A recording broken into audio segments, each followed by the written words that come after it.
বাংলাদেশে ২০২৩ সালে মানবাধিকার পরিস্থিতির উল্লেখযোগ্য পরিবর্তন বা উন্নতি হয়নি বলে যুক্তরাষ্ট্রের পররাষ্ট্র দপ্তরের প্রতিবেদনে বলা হয়েছে।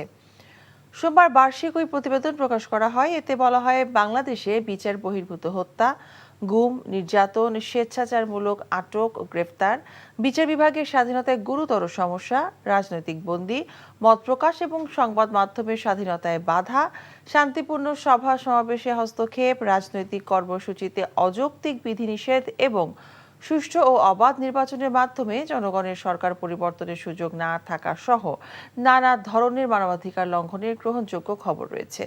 প্রতিবেদনে মার্কিন পররাষ্ট্র দপ্তর আরও বলেছে, মানবাধিকার লঙ্ঘনের ঘটনায় ব্যাপকভাবে দায় মুক্তি দেওয়ারও অনেক তথ্য রয়েছে।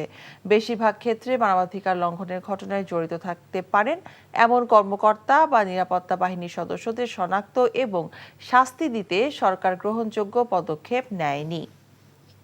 বিকাশে কম খরচে ক্যাশ আউটের লিমিট বেড়ে 50,000, প্রিয় এজেন্টও 2টা।